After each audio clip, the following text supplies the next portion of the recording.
La dee dee dee dee dee dee dee dee dee dee dee. You always have to know how to stop the classical music, don't you? Yes. Welcome to the chat. Hello, welcome to the chat. More information. What happens when I click? No, I don't want to have more information. It's just a chat, isn't it? It doesn't need more information, does it? No. Hello. So far, we have 2 viewers. Hello, viewers. I cannot see who you are, but I'm glad you're there. No Eric today? No. That's the song. No Eric today. Our podcast's gone away. A note was at the door. No, it's not gone away. It's just that we decided to take a break. But then I thought, hello, Aaron. Hello, Ellen. Hello, everyone. I have to list everyone. Hello, everyone. We decided to take a quick break for today because it sounded like a good idea at the time. So we will be back for more, but not today. But then I thought I should probably also provide some entertainment in these troubled times. So I have pens, a brain, a book. We'll see what comes up, won't we? Because here's the deal. I have no issues doing these things. That was a motorcycle. I have no issues doing these things, but I have absolutely no plan. So we'll just have to have a conversation, don't we? I'm glad I was able to figure this out because last time I tried to do this live stream, I had it all planned out. But I'm using a, to me, relatively new device, and YouTube by definition uses the back camera. So people were looking at my dishwasher and garbage can. It was very exciting television, but I thought that I couldn't figure out, and there was time pressure, and I couldn't figure out how this works. But now I figured out how to set up the camera. It's not a very logical place, but yeah. Anyway. Ellen says, maybe you don't have a guest. I'll manage not to spend money this week. Do you truly believe that? Do you truly believe that? Let me show you this. I know you. I know you don't have the world's largest hand. Look at this nice little slim pen. Beautiful, distressed copper or gold. I'm still not 100% sure which of the 2 finishes this is, but this is from La Bon. This is the antique. Lovely, because it does really actually look antique. And out of the box, fantastic, smooth, wonderful nib. Even has a spring-loaded clip. Just saying. Wait, someone says, this isn't a pen in your podcast. That is correct. I'm just reading some comments if I'm quiet. Sorry, I try to, it's hard to be entertaining and read comments. What do you think of the Lamy Safari Candy Edition? Why not? It is another Lamy Safari, isn't it? I mean, I don't really have anything against the Lamy Safari. I think it is a very collectible pen, for example, because they come out with so many finishes that makes it kind of neat. I'm not sure that it is my pen personally, but they're good pens. They're very robust. You have all those nib options, and I think it's very fun that they come out with those funky colors now. So yeah, yes. So that's, you know, not bad. What else do we have? It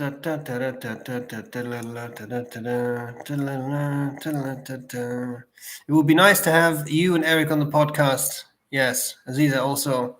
Yeah, just Eric and me. Yeah, I understand. We'll ongoing discussions. Is that a La Bon? Yes, that is a La Bon. It's interesting because pretty much every La Bon I have ever used, I don't have any really close by, have been acrylic. And they do very pretty acrylics, which I really like. Also, they're often, relatively speaking, quite affordable. But this is an all-metal pen. I know they have done that. I mean, they also have metal overlays. But This is kind of a nice one, and I really, so it's not. I know this video is not, it's not super crisp for this, because I think this camera doesn't really like to focus up close that much. But it really, maybe I'll show you from a distance. It's a little clearer. It really does look like a distressed metal, and that is really cool. They have done a very good job on that, I think. Maybe we can finally find out what's in the case. I checked, but I don't remember. If you don't get that joke, don't worry about it. What else do we have? Binged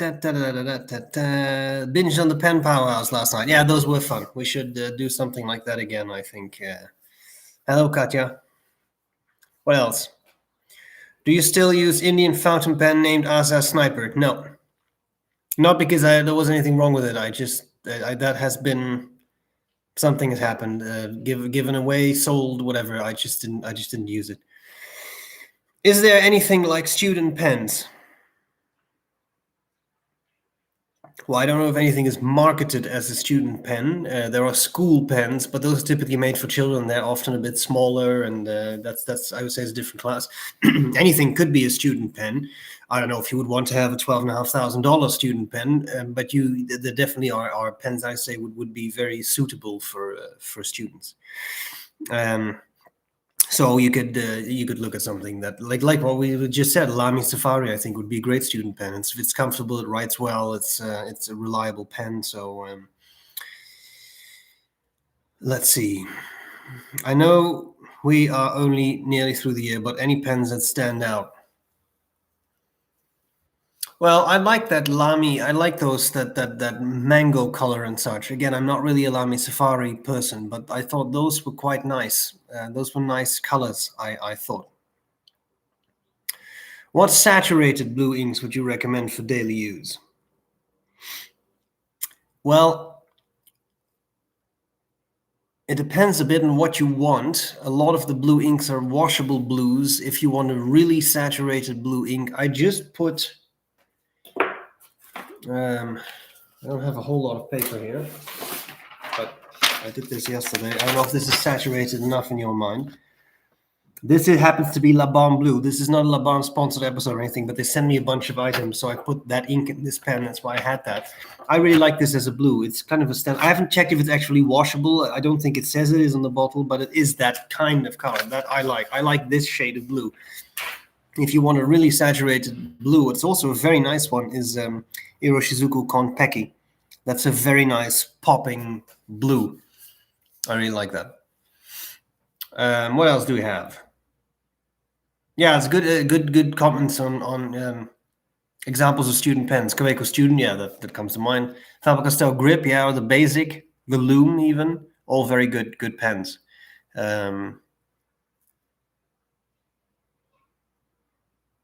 Have I seen a Visconti Divino Metropolitan? Don't remember. What are some standout pens with ebonite feeds?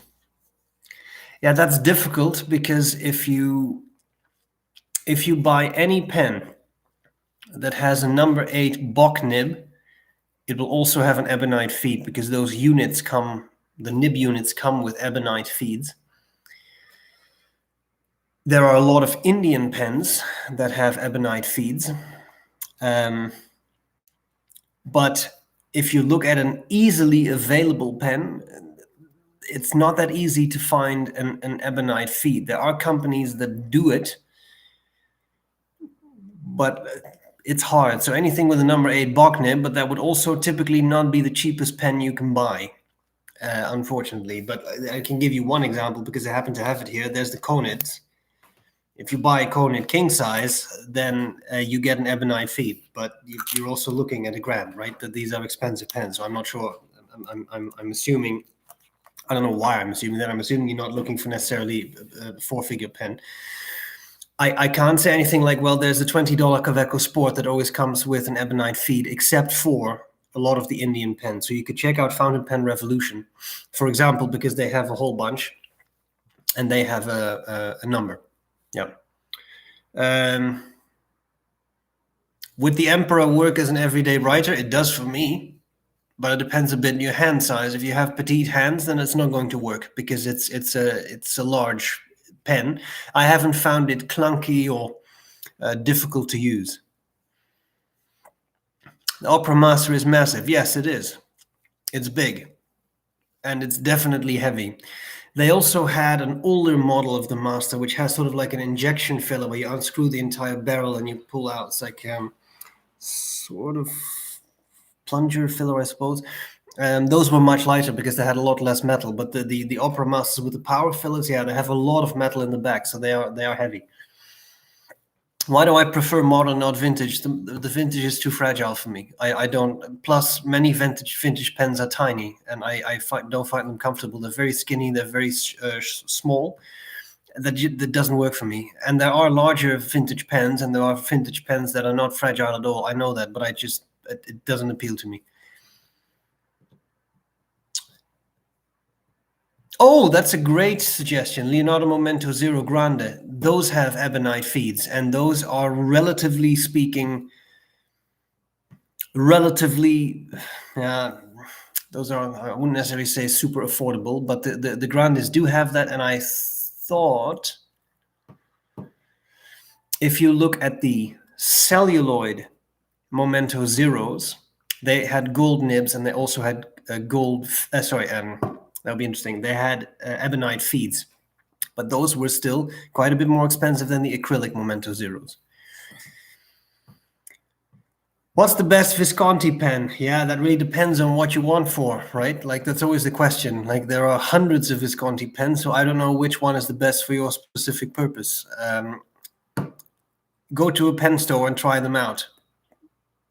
I think that's the best way to do it, because there are so many variations in materials, in size, in price, in nibs, in filling systems, in models.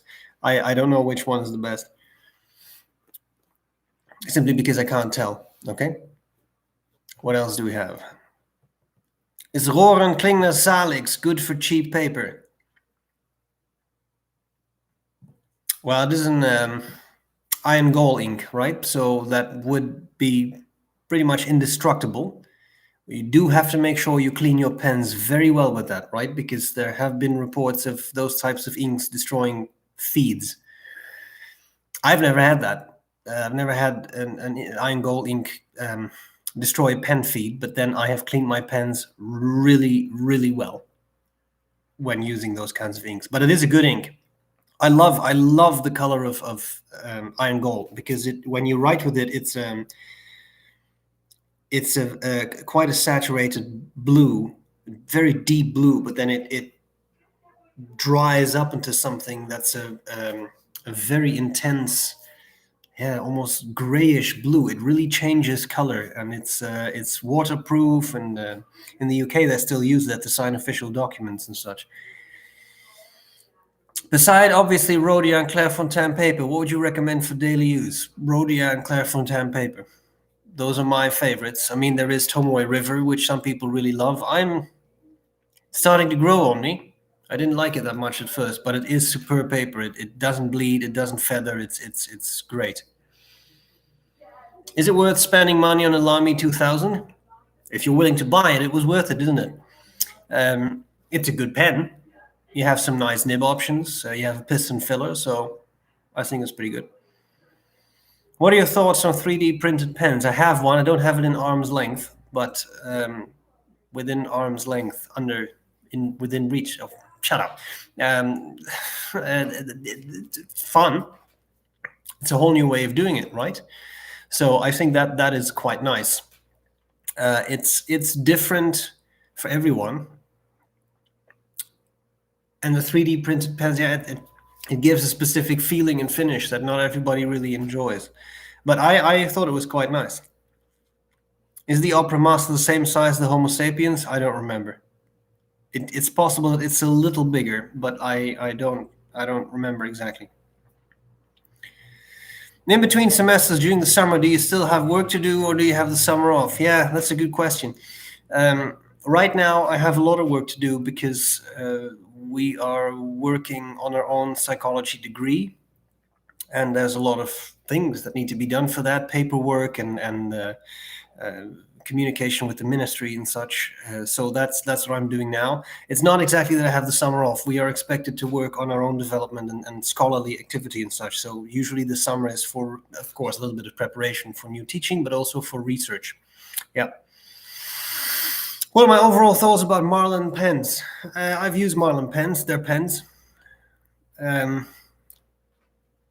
I haven't been blown away by Marlin pens, but they're not bad pens. I mean, they make decent pens. I mean, they write pretty well. I've used their Aleph, which was a semi-flex nib, and was quite nice. Again, I can't say I was blown away by it, but it's a nice pen, nice size.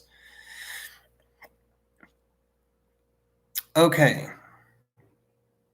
What else do we have? Do you have any advice on nib widths and Pelican pens? I tend to be told to be careful as they tend to be broader. Well, they're not fine. But I don't know if any. Sorry, I know I sound very cynical when I say these things, but I don't know if any manufacturer really upholds great standards anymore in that regard. Like a sailor broad is a sailor broad. It will be more like a Western medium, but that's a different story. But I have used Lamy extra fines that were basically mediums, and I've used Lamy extra fines that were hairlines.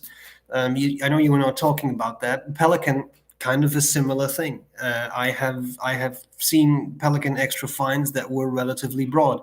The simple answer is always you have to try it out. You have to go to a shop and try it out. And if that's not possible, I don't really know what to say, right? Like you cannot predict what your nib is going to be like, so you have to try it out in face to face. If this is not possible, make sure that you have an understanding with the company you're buying from. There are online companies that allow you to exchange a nib within X days after you receive it. But there also are companies that say, yeah, it's ink now, so we won't take this back. So be careful, be mindful of that, and make sure you communicate with the company you're buying from. And then you can try your nib. If it turns out that an extra fine is too broad, well, then there isn't anything below it, so that's too bad. But if it turns out that it's too fine for you, you can always get a fine. Or what? I mean, I don't know. It sounded like you were looking for something really fine and not something that's broader. Either that, or you calculate in the money to send it to a nibmeister and have it ground to your specifications. Is that money that you should be spending? Yeah, that's a long discussion. No, I would expect a pen to write out of the box and to be to my specifications. But another thing is, there is no universal standard for nibs, right? So you cannot say an extra fine is 0.3 millimeters or something. Like an extra fine in Pelican is different from Mont Blanc, different from Lamy, and all three of these are German companies. So very difficult. Okay, I'm just gonna scroll up here for just 1 second. You were speaking of Leonardo pens, and I've seen Aziza having quite a few ones. Would their extra fine be close to Japanese extra fines? No, because they're European, so they would be wider. Have you tried concentrating a washed out ink by boiling it down or evaporating it? That's a creative thought, but I've never done that. I as a blanket statement, I don't mess with inks. I don't mix inks. I don't make them wetter. I don't make them drier. I just use them. And if it turns out that I don't like them, I either give it away, which is what I typically do, and if I happen to have no one in the area who likes an ink, I will flush it down the drain and throw out the bottle. It's that simple. It's an ink, right? This is not heart surgery or something. If it turns out that I don't like it, I'm not going to spend hours to try and make that ink work the way I like it to work. I just throw it out. In the words of my great friend Eric, I'm not going to play that game. So it's just that simple. Like, this is not what I wanted. Fine. But you know, the thing is with me in inks, I have a handful of inks that I really like. I like the Mont Blanc inks. They've never disappointed me. I like Waterman inks. I like Schaefer inks. These are classics. They've been around for a long time. They don't destroy my pens. They behave well. They clean out easily. It's all I want. SBREBROWN too. That's a good ink. That's a really good ink. Do I buy used pens? If so, what are the best places to buy them? I have done that in the past, but I don't buy that many pens anymore. I just don't really, because I kind of have what I want. I would say the best place is a pen show, for the simple reason that you can at least hold the pen. eBay can be very good and you can really luck out, and I've done it in the past, but you can also end up with something I bought a pen through eBay that said writes perfectly, and it was sold to me as someone who had dipped it and it wrote perfectly. But when inked up with the actual converter, this was an old Parker, it would write for a line and would be dry. And I finally was able to disassemble it, and the entire feed was clunked up with India ink. And I was able to clean it, the whole thing. It was an interesting process, but I was able to clean it. So yeah, if you dip it, yeah, of course it writes, but it doesn't actually, ink doesn't actually feed through the pen. So with eBay stuff, I'd be very careful. So go to known places. A pen show is good. If you don't have a pen show right now, nobody has pen shows. Try the Fountain Pen Network. That's at least, I'm sure you can have a bad experience with the Fountain Pen Network, but it is a forum dedicated to fountain pen use, right? So you would expect people to be, a bit more honest there than maybe some eBay sellers are. Or check out Virtual Pen Show on Instagram. The problem is you're buying a used product, so there's always a risk involved, right? The seller could be lying, the seller could be malicious and take your money and not sell anything. It all happens. But overall, I think the experiences have been pretty good. What else do we have? Hello, Mrs. Sani. Nice to see you. More or less. I'm staring at a picture and your name, so but you know what I mean. What are my thoughts on shimmering inks? Throw them out. You don't have to throw them out, but it's an ink with an additional thing in it. There are these fads. Everybody needed flex nibs. That one kind of stayed, and then there was another fad. Everybody needed shimmering inks, and everybody needed sheening inks, and there's this massive community all sort of affirming that, yeah, you need the sheen, man. It's sheen. If your ink doesn't sheen, it's terrible. Who gives? I almost said something that I didn't want to say. Who cares? Okay, like if you want to use a shimmer ink, that's fine. Use a shimmer ink, but clean your pen really well, because you're introducing particles into your feed that are very hard to clean out. But if that's what you want to do, then by all means do that. I realize that I sound particularly cynical and sarcastic today. I'm not trying to be cynical or sarcastic, but it's very important to me to give you a straight and honest answer. Okay, so I don't like I'm not representing anyone. I'm just telling you what my opinion is, right? Shimmer ink, by all means, fantastic. Clean out your pen really well. If you have a sonicator, an ultrasonic cleaner, and you have a pen, you can just take the feed out, then there's no issue. Take out the feed after your ink, throw it in a sonicator for half an hour and see what happens. It'll be fine, right? But I personally, shimmer inks, I don't do it. But again, that's just advice. At the end of the day, you can do whatever you want to do, right?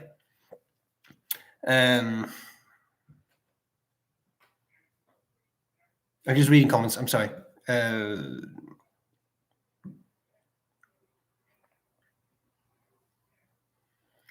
me, every brand just throws nib sizes around. There's not much of a consistency, especially not between different brands. Yeah, exactly.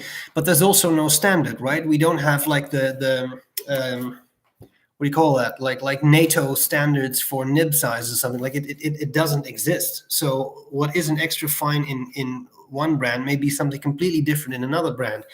Plus, then you have things like Japanese versus Western. Typically, Japanese nibs tend to be a little finer than the Western nibs. Yeah, there's no standard for that either. Again, there's no international standard. It would be great if such a standard existed. But who's going to pass that standard? And who's going to maintain and uphold it?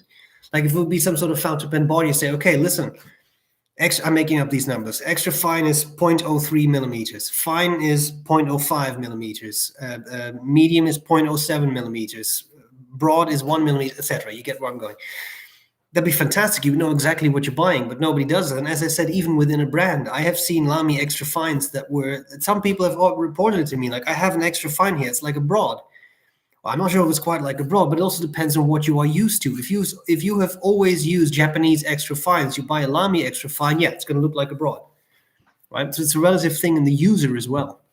Not to say that anyone's wrong, but do you know what I mean? Like this is an issue, right? You also bring in your perspective. And if you have your entire life, God forbid, only use Saibitogi nibs from Sailor, which are literally hairlines, and then you go to Lamy extra fine, well, good luck. That's going to be scary for you, right? Did I hear? Yes, of course I heard. Yeah, Tamara Morrison is going to be in the second season of The Mandalorian. That's very interesting. Yeah, I'm very interested to see where they will take that. Boba Fett was kind of hinted at some point, so maybe Captain Rex as well will be interesting. Yeah, I haven't actually seen the Clone Wars animated series, but I know who Captain Rex is. That would also be interesting. Yeah, I look forward to it. Let's see what else we have. What are your thoughts on why some people say they are dreaming more, or at least remembering more lately during this pandemic? I think that is because people have nothing else to do, and so they may read all kinds of things into all kinds of things. I don't see reason why we would dream more or remember our dreams better, no matter what's going on. Of course, let's try to keep this as brief as we can. We don't know what a dream is. We do know that a dream is not a prophetic thing. We do know that dreams don't predict the future. This is pretty certain. But what a dream really is, we don't really know. So one of my favorite theories, because of different theories, is that it's just a dream is just a product of random activation. So you're sleeping, you have a brainstem, your cortex is kind of offline because you're not thinking, you're unconscious, but your brainstem is still kind of sending like random messages to your cortex. Now your cortex is an organ that collects information. That's what it's designed for. So what does it do? It gets that information, then it kind of turns that into a random story. That's why you can have such weird things in dreams, like you can be flying, or you can do weird things that don't make sense in the real world, because your cortex is not really there, right? So it's kind of spinning the story around the random input it gets. Very unromantic way of looking at dreams, but in my way, kind of a beautiful way to look at dreams, because you really get to explain what that dream is. So imagine, this is just a theory, but imagine that theory is true. Well, then why would you have more or less random activation if something is going on?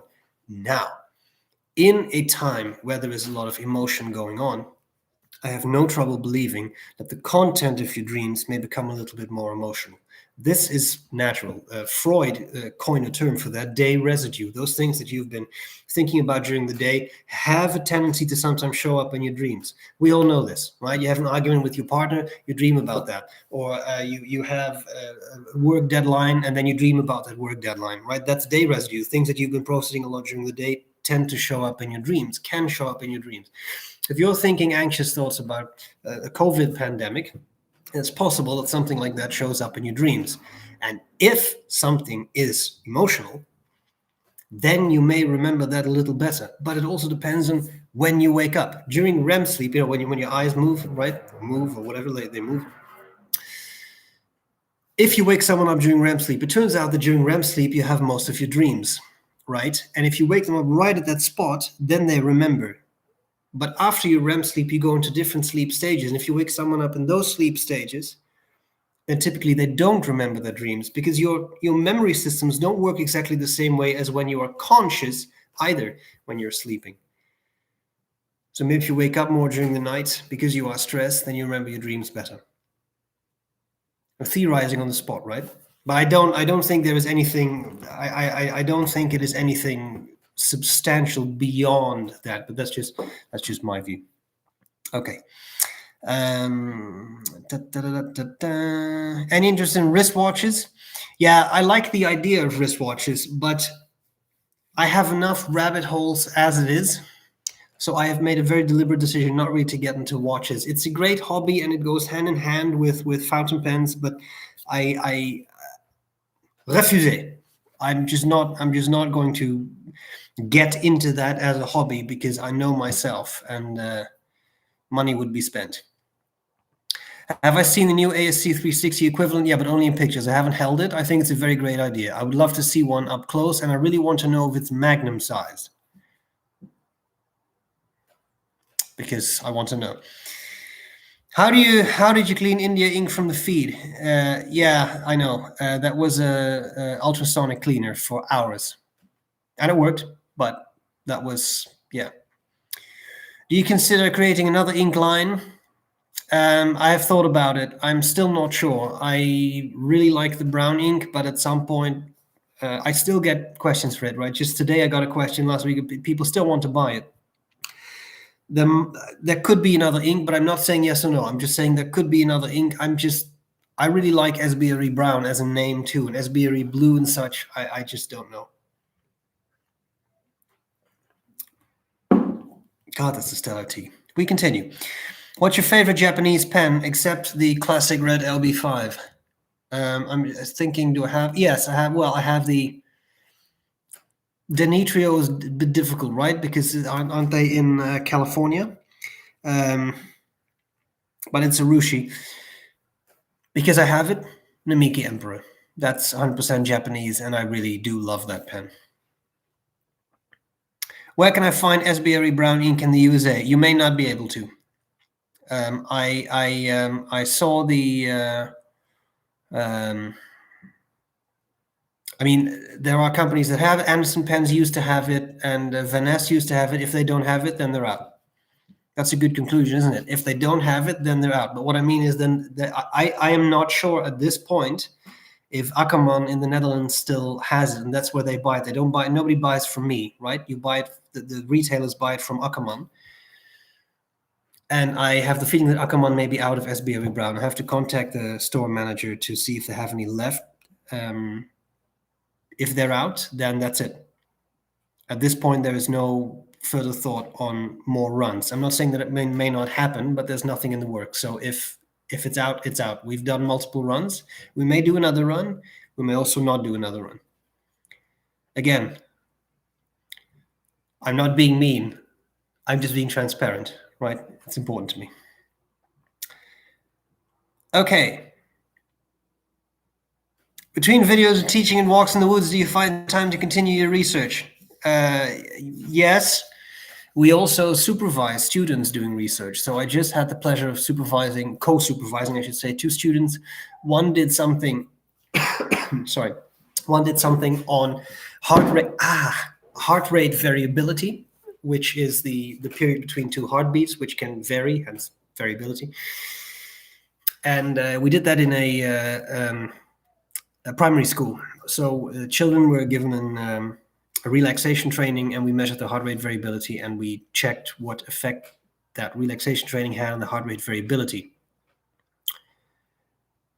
And then a pandemic broke out. So the relaxation training was both very welcome, but also not as effective as you might have expected. So there wasn't much result in that. And there was another study which I found very interesting. I happen to be one of the people who teaches statistics.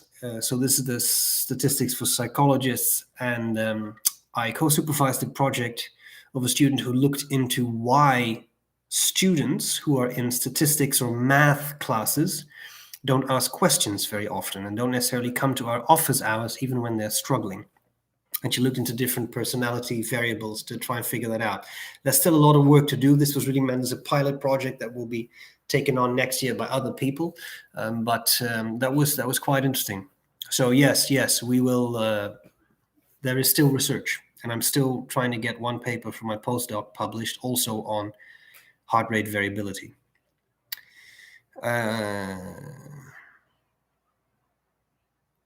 Oh, that's a fun one. What is my record of videos recorded in a day? I think that was probably something like 15, and that is really something I would rather not do again. But I had so many pens to review at that point that I kind of had to. I try now to stick to under 10, so do about 5 or 6, sometimes 8. It also depends on how I feel in a day. Recording it is intense because most of my videos, I would actually say all my videos, are single takes. I hardly ever reshoot something. But that means that I have to have my focus, my attention, right, and keep going. So that's it takes a lot of energy. And then there is the editing and the taking pictures and the uploading and all that stuff. So it's quite intense. Yeah. Hello, Penboy Roy. Nice seeing you. You have already left, but nice seeing you. What else do we have? Coffee or tea? This is very crucial information. Yes, 100% tea. I am right now drinking a Royal Second Flush Latumoni Assam, which really is stellar. I do not do coffee. I've tried in the past. Gourmet Pens likes to force feed me some of her coffee to see my reaction, but I can't handle it. Now here's the theory I have. She thinks she's a super taster, but she drinks coffee all the time, which is very bitter. I can't handle coffee, it's too bitter for me. So I wonder if I am the super taster. You heard it here first. Now, she's going to be so pissed off with that comment. Anyway, we'll continue. We want to review the spinal cord model. Yeah, it's a beautiful model. That thing weighs 5.5 kilograms, by the way. You see Roger, right? He's right there. Roger was always watching. Okay. Will I be reviewing the upcoming Momento Zero Grande? Is there a new one coming? I'm not informed. But likely. The Grande I like a lot. I think it's a very nice. It's quite nice. I like the size. It's not too huge. The Speranza, yeah, those are nice too. Okay. Are there recommendations? Yes. Recommendations for tea, right?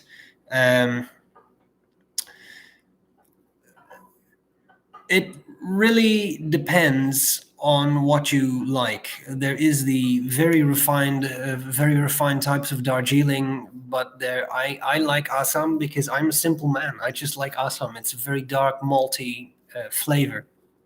These are different strains of tea, right? What you should really do is throw out any tea bags you have, because the dust in there is really not very tasty. And that's why a lot of people have a bad image of tea, because we always use bags, but the bags are really not the most tasty.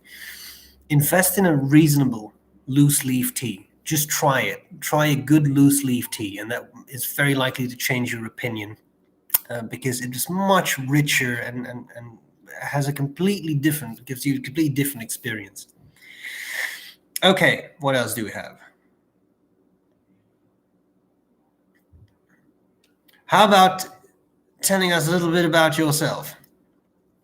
Yeah, I have videos on that in my channel. They're older, but I have answered many of these questions. But I can do this very briefly for people who are relatively new to my channel. I was born in the Netherlands. I grew up there. I moved to Canada in 2017. I am by profession a psychologist, but not a clinical psychologist. I don't treat people. I'm a cognitive psychologist, so I deal with brains and these kinds of things. That's why I did my PhD in as well. Cognitive psychology, cognitive neuroscience. And currently I'm employed by Red Deer College in Alberta, where I teach all kinds of psychology, introduction to psychology, but also statistics. I teach sensation and perception, which I love. I teach cognitive neuroscience, which I love. So that kind of stuff. The brain is my my thing. What else?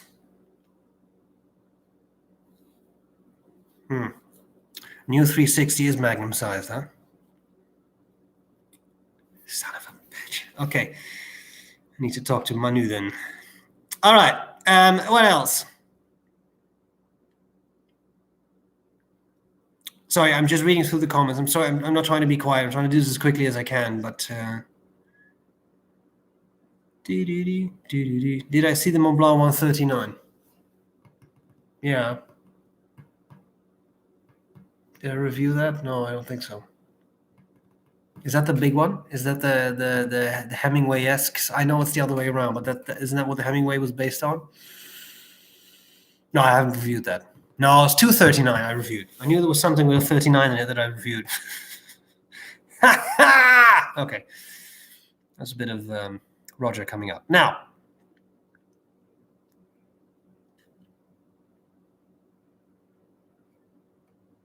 does what you eat affect your dreams? That's an interesting question. No, as far as I know, what you eat or drink, well, drink maybe affects your dreams. Drink to the extent that if you drink a lot of alcohol, that could influence your dreams. But that's just because your brain is then basically under the influence, right? Eating, I don't think so much. But of course, eating could affect your sleep quality. And again, you go through stages. Like 1, 2, 3. Some people say 3 and 4. Some people say just 3, and then REM sleep. Each stage has a different pattern in brainwaves. So theoretically, you could, if you affect the quality of your sleep, maybe you have a little less REM sleep because you go through a couple fewer cycles that night. Then you typically want to have more REM sleep the next day, but maybe that affects your dreams a little bit. But that will be a very indirect thing. And what's an SBREBROWN ink? Give us the recipe. It's basically two things. It's water and it's ground up arcocelluloid. Liquid gold. Sorry. I just brought SBREBROWN from Ackerman. They must still have it. Thank you, Peter. I appreciate that because I was not, I'm not aware. I will contact Paul anyway. Yeah, thank you. I bought some of your ink from Lemur Ink. Oh, okay. That's good to know that they have it too. Okay, excellent. Thank you. What's your opinion on private reserve inks? I used to use them a lot until I started to read some reports of people having issues with them. I did not have issues with them, and they had one ink, DC Super Show Blue, I think. That was a beautiful blue. I absolutely love that one. But I kind of stopped using it because, again, reports of people saying that they had issues with the inks. I have not had that. Okay. What else do we have?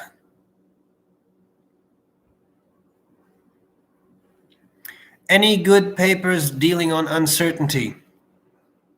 You know, uncertainty wasn't the title of my dissertation, but we actually checked a very nerdy aspect of uncertainty, not so much uncertainty as in I'm uncertain of myself or I'm uncertain of what to do in this situation, but a very specific applied version of expected versus unexpected uncertainty. Wait, doesn't unexpected uncertainty expected? Doesn't that make sense? Expected uncertainty? Yeah, again, it's a nerdy, it's a very tiny subfield. So I myself have not written on that really, but for sure there will be papers out there. What is that racket? Someone carrying strolling along with a cart. Anyway, sorry about that. What are my thoughts on Kaweco inks? I have used a few, and there was one that I really liked, but I forget which one it was. Their turquoise, maybe, and their sepia was quite nice too. Kind of like them. Yeah. Let's see what else we have. Oh, too far. Sorry, I'm scrolling.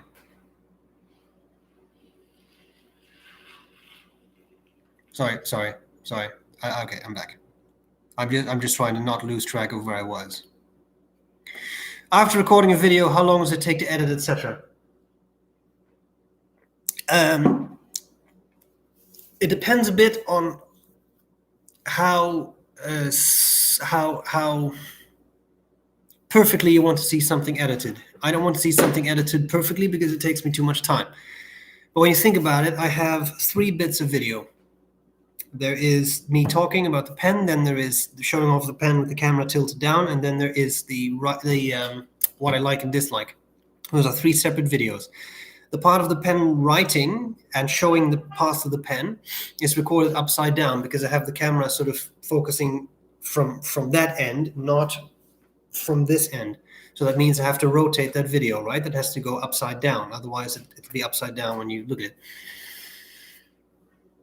So that takes a bit of time. Then there is the title card, which I have to make with a screenshot from the video and add the text. That takes, I don't know, a minute, 2 minutes to get the text in, get the stuff. And I have the startup sound, which has to be put in, then has the actual saving. The actual saving, so the actual rendering of a video like that can easily be, depending on how long it is, but can be something between, I would say, 25 and 35 minutes. If it is a long video, like one of the GOAT videos to do at the end of the year, that can easily be an hour or more of rendering because those are often 45-minute videos. So I would say the editing in all, if I'm not counting the rendering time, because that's just, I've just put a laptop to the side and that's just done. The actual editing, I don't know, 15 minutes with the whole thing together, 20 minutes with creating the title card. So that's not a huge amount of time. But if you do that for 2 videos a week and etc., then of course it adds up. Okay. What else do we have? What's my favorite part of being a YouTuber? There are many things that are very interesting about doing this, and there are some things that are a bit challenging.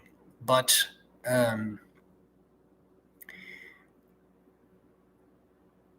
my favorite part,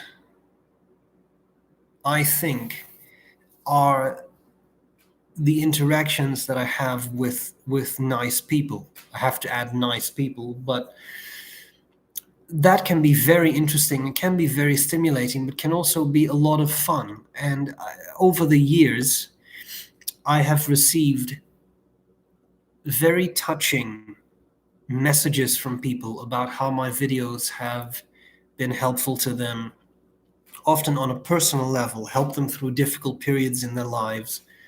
And that sounds, I find that very humbling, because I'm just, and this is not false modesty, but I'm just a guy and I'm just recording videos on pens, and I try to do some other stuff that I find interesting in hopes that other people find that interesting. I try to do those things, and then if people tell me, well, I was very sick for a while, I had to recover, I just watch your videos and it was so entertaining, and it helped me through that period. It's a very humbling experience, but a very interesting experience, and that I really like. And not just that, but I mean the interaction with people like that is a lot of fun. I've met a lot of people, different places of the world, and that is very nice. And a simple example, both in Ontario, where we were first, and in Alberta, where I'm now, we were never really alone, because from early on, the local pen communities reached out to us and said, hey, why don't you join our meetings, etc. Well, I mean, how amazing is that? I moved not just to a different country, but to a completely different continent, and people immediately say, hey, you should come over and be in our pen meets, right? That's an incredible experience, and that is something that I really value. And that, I think, is a reason to do something on YouTube. It's not the money, because unless you are reviewing makeup and you get 400,000 views per video, you're not going to make much. I have no issues being transparent about this. YouTube generates about 120 euros a month. Okay, that's what I get out of YouTube with 52,000 subscribers. So that's nice. But I mean, obviously, that's not something I can live off of. There are people, influencers, makeup people, gamers, who make hundreds of thousands of dollars a year, who buy houses of it. That will never happen in a fountain pen world. So that is not a reason to do YouTube, and it's never been a reason for me. I don't.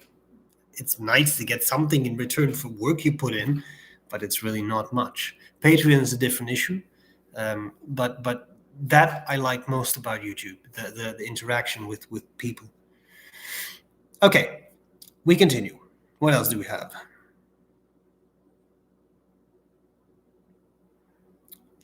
I could add sugar to the coffee and make it less bitter. Yes, I can, but still don't like it. It's something about the flavor. Norbert and Clive, yes, they are here. As is Mega Clive. I also have a bigger Clive, which I use in teaching. I show people that because it's a big brain cell. Clive is about not even a foot, I think. It's about this.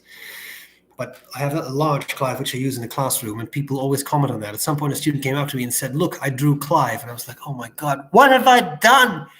But then they understand how a neuron works. So that's really good, right? Anyway.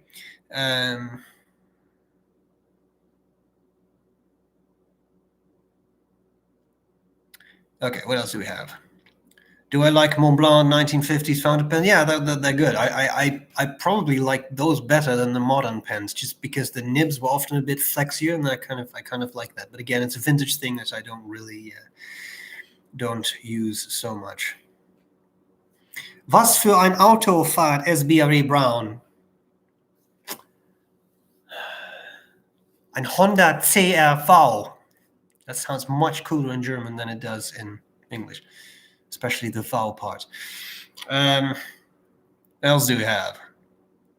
You own any Conway Stewart pens? I have owned Conway Stewart pens. No, not vintage. But when they were still before they were British bespoke pens, they were still Conway. So the modern incarnation of Conway Stewart, nice pens. I had a lot of nib issues, the ones I had. Almost all required tuning because they were over polished, the nibs, and they didn't write, which is a shame because I like the pens a lot. Would I suggest going for a Laban Abalone? Why not? I think they're great. I like Laban. I've never been, you call that? I've never denied that, because in my mind the Laban pens often are relatively affordable, but they also are good quality. I am yet, honestly, I've used quite a large number of them. I'm yet to see a Laban that writes terribly out of the box. I've had one that was a little skippy, but all the other ones, I'm probably talking about 10, 12, 13, 14, 15 different pens, all worked straight out of the box. The nibs are a bit rigid, so you have to like a harder nib. It's not bouncy. If you can handle that, superb pens. They write all the time, every time, which I think is fantastic. Again, this is not an episode sponsored by Laban, but I really like it. What do you think of the Pilot Mew? Is it Mew? Is it Mew? I forgot. I know what you mean with the inlaid nib. Nice pens, but I don't have one. What else do we have? Desert Island pen and ink. Yeah, I have thought about this question a lot. I really like my Visconti Opera Master Tobacco with SBREBROWN ink, because that combination is pretty sweet. And it's a good writer. It's a good writer. It's a bit heavy, but it's a good writer. Beyond the Enchiridion and the Meditations, what other Stoic books do you recommend? There are some very good books. A really nice book to get you started is How to Be a Stoic by Massimo Pigliucci, who has 3 PhDs, which is insane, but like in cool stuff, like biology, but also in philosophy. He's a really cool guy, and he can explain very well. And that book is kind of set up as him sort of having a discussion with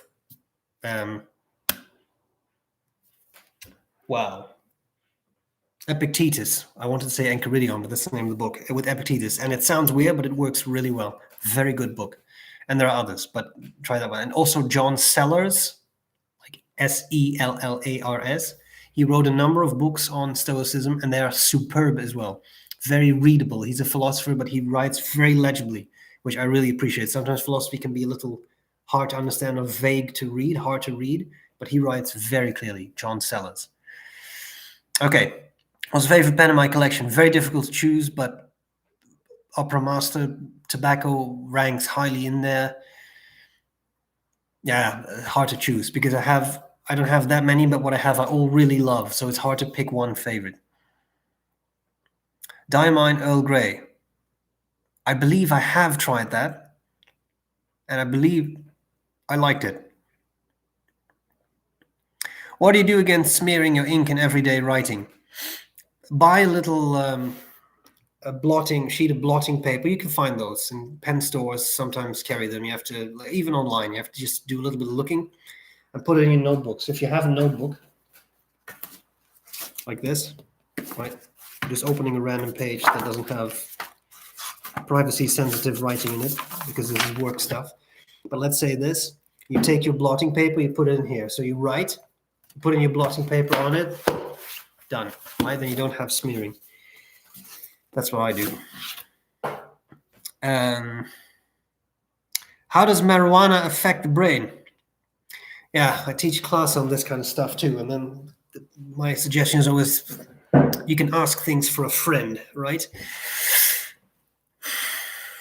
Marijuana in the brain, very complicated, because marijuana is not one compound. There are different chemicals in marijuana. THC is a famous one, but there's endocannabinoids. Sorry, not endocannabinoids. There's cannabidiol, that's what I wanted to say. There are other compounds in it which do different things. Some give you the sort of relaxing effect. Some give you the more hallucination type effect. They work on different receptors in the brain because they're different chemicals. So different receptors in the brain, those chemicals bind to different receptors in the brain, and as a result, you get different effects, right? That's the story in a nutshell, and it's not 100% figured out. If you want to ask a really interesting question, then that is, we have specific receptors, endocannabinoid receptors.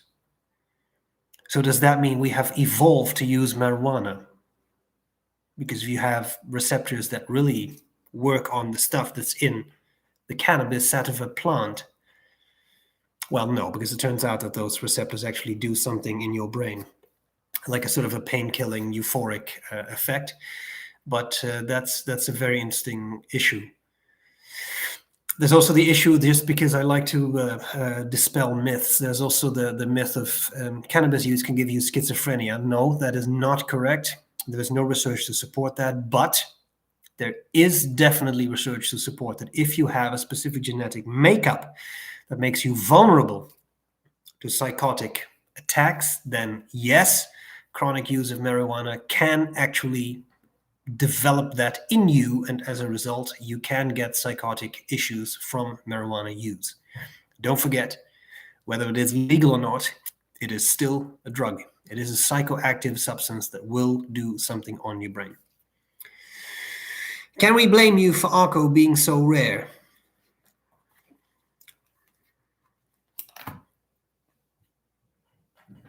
I don't know why I'm making those head movements, really weird. No, I don't think I can be blamed, but I have pointed out that it's beautiful, and I sometimes feel bad about it, because if I say that, and that creates a run on such a material, then the price would go up. But I don't believe I am that influential that I have caused a run on Arco. I think it is something from a community, right? It comes out of the community. Like people all talk to each other, and everybody wants the Arco. You want this and you want that. And oh, you got Arco, and then everybody gets it, and I think that's what happens. Okay, what else do we have? Is the Pilot Custom A23 worth buying? If you're willing to spend the money, it's worth buying it, isn't it? It's a good pen. It's a solid pen. I mean, I had one. I wasn't super satisfied with the nib. That was a loaner, but that was just me. It was a bit skippy, and yeah, I mean, it's a good pen, I think. I have experience with organic studio inks. Yeah, the old ones. Same thing with the Ferris wheel inks. Yes, I have tried them. They're inks. Yeah, here's the thing. This is what I saw. Ackerman website says SBREBROWN is available op aanvraag, so that's by request. So I don't know what that means. I have to discuss that again with the manager. I don't know if they want to control purchase flow of that or something. That's not an economical term, but you know what I mean. Like the amount purchased or something. I don't know. I don't know what that means. We'll check. What else do we have?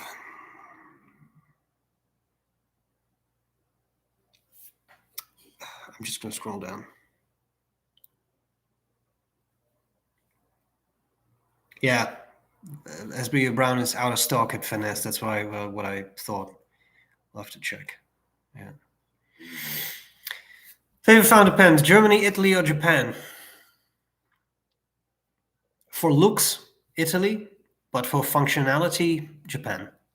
Because the Japanese nibs are solid, and there's no two ways about it. Whereas Italian nibs are the opposite of solid, but I think that would be liquid. It's not the right terminology here, but with an Italian nib, you open the box and it's kind of like, hey, let's see what we get here. It may or may not work, but that's part of the fun of an Italian pen. So you try those out. Or again, talk to your shop and see what the return policy is. I'm not saying that they don't work. If you have an Italian nib that works, it often works beautifully. But the trick is getting one that works. Okay.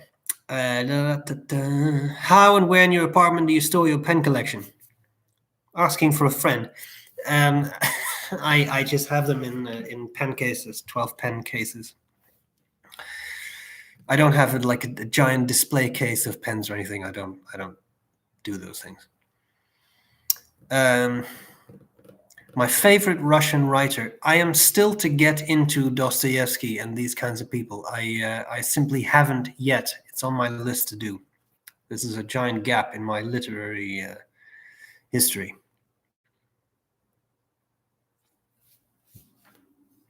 What do you think about non-false? That's an interesting question, but I'm sure that maybe not everyone finds it equally interesting, so I'll try to be brief about it. What do you think about non-falsifiable psychology theories? Do you think they are inferior when they are compared to cognitive psychology, which has a more scientific falsifiable approach?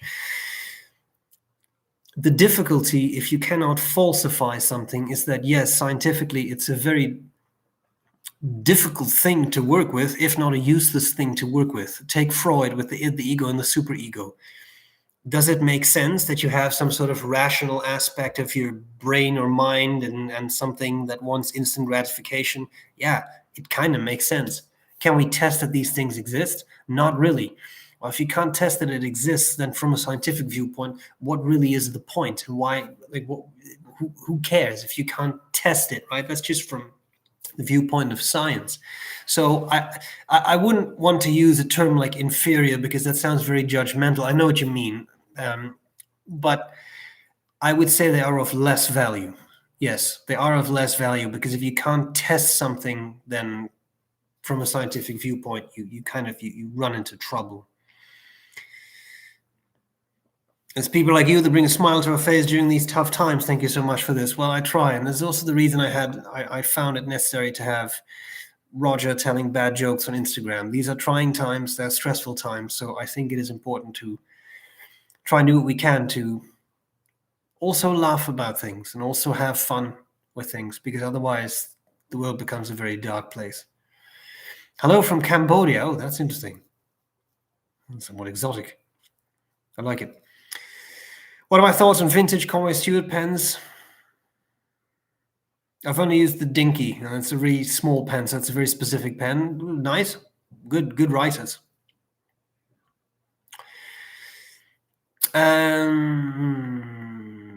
What else do we have?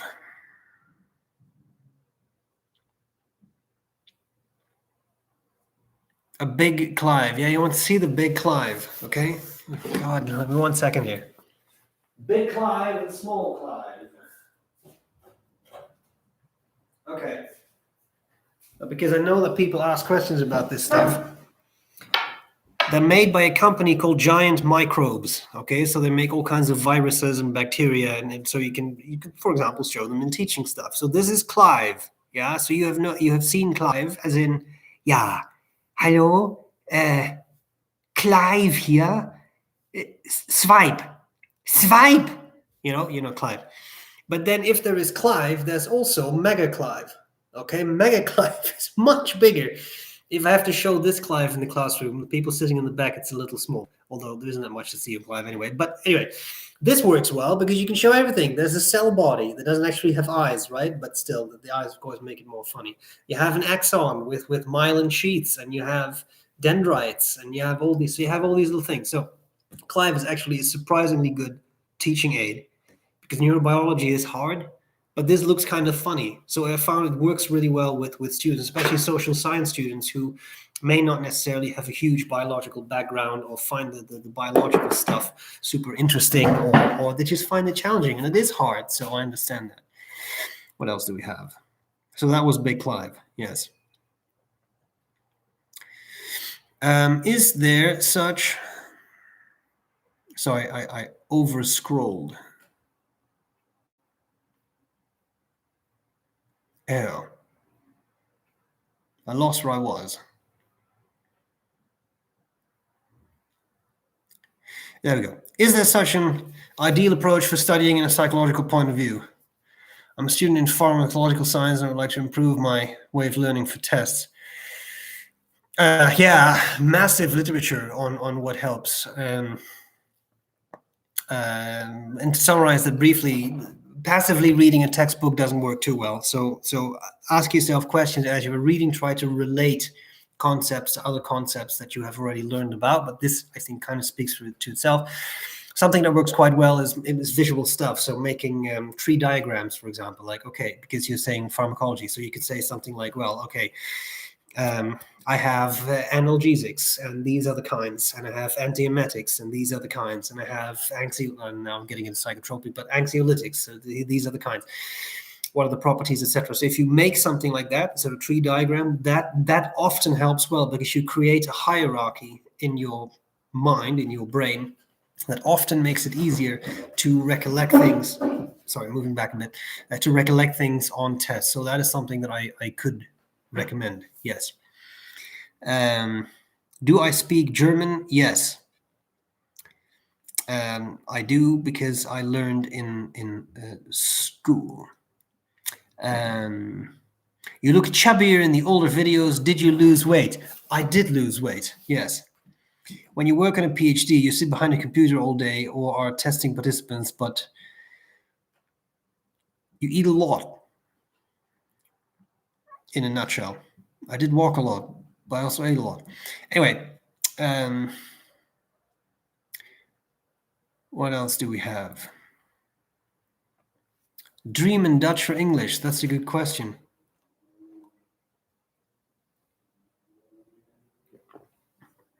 I think I dream in English now.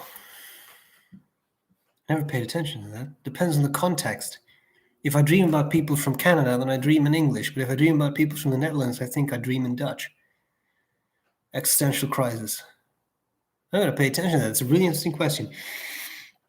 Okay, if I was to choose an ink and throw everything else away, despite SBREBROWN, what ink would that be? Well, if you have SBREBROWN, you don't need any other inks, do you? And then you already have the dominant life form in inks.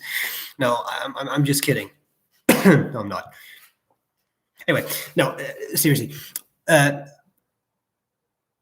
love, again, Mont Blanc. I love Waterman inks. I love Schaefer inks.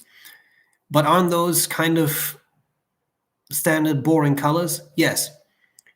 Do they not destroy your pen? Yes. So I'll take the maybe somewhat duller colors, but have a pen that works after inking it up, than using really exotic boutique inks that may destroy my pen, melt my feed, melt all the rubber parts inside the pen, etc. So that's what I do. So any of those brands will work. I like Waterman Florida. Well, it used to be Florida Blue. Now it's Serenity Blue.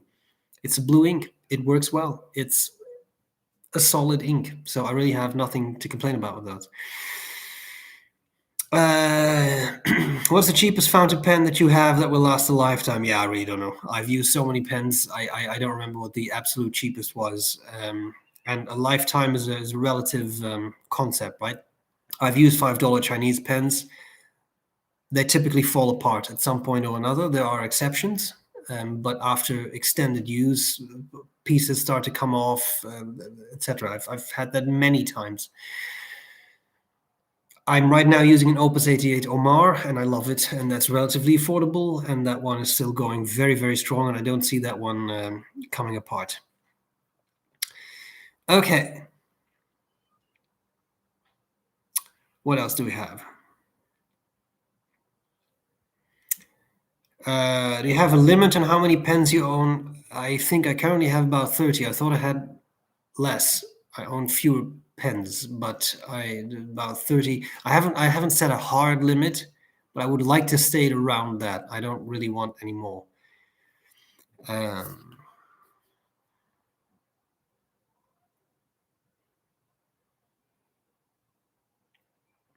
How can I let go of pain from the past? Well, I'm not a clinician, right? This would really require a clinical psychologist, but there's a few things that you can bear in mind. One is a cognitive behavioral viewpoint, so cognitive behavioral therapy, rooted in Stoicism. But if there is something, this is a simplification of the argument, but if you cannot control something, then why feel bad about it? If you can control something, then why feel bad about it? Because if you can control it, you can change it. If you cannot control it, you cannot change it, then you also don't have to worry about it. This is obviously easier said than done. but it is, I found, a powerful way for people to look at things that has helped people in the past. The second thing is, bear in mind that you may be unable, as we all are, to change the past.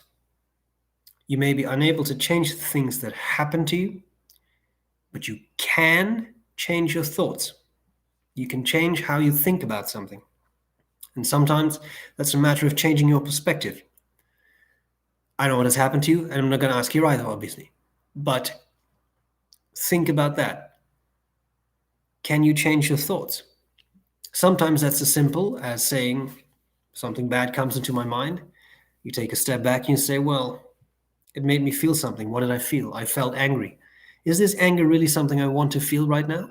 If it's not, then I will not. And I will try to calm myself down, have a nice cup of tea, go out for a walk, do something that will distract you. That can help. I say again, I'm not a clinician. This is really something that you should, if it's really bothering you, you should seek out some counseling or some clinical psychology, because that can really help, right? But these are just some general things that I have found helpful to think about. Okay. French magazines on pens. No, there is a penna, but that's Italian and English. So this comment of me just now was about as useful as saying, I'm looking for toilet paper. Well, we don't have any, but we do have sandpaper. So I'm sorry, that's not a French journal. I wouldn't be surprised if there is a French magazine on pens, but I don't know any, sorry. I'm more of an Epicurean than a Stoic. Could we still get along? Well, historically, no, but sure. Everybody has to figure out what works best for them, right? So we have to be very open about these things. Hello, Vegan Mark. Lovely to see you. I don't know if you're still around because there's a bit of a lag in all this, but always nice to see you, mate. There we have. Good.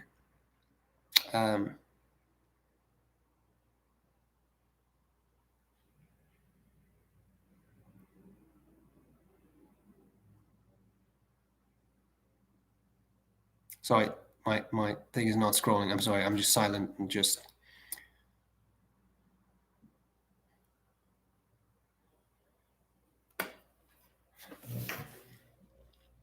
Now I'm wondering, French, magasin, I interpreted that as magazine, but you also have magasin, that's also a shop, isn't it? Now I'm very confused. French was not my favorite language in school, I'm sorry. I'm not trying to offend anyone. Talk amongst yourselves. What else do we have? The Diamine Inkvent calendar colors. Oh yeah, I haven't tried them all. There was a blue one I liked, but there's probably a million blue ones. So I'm sorry, I don't remember.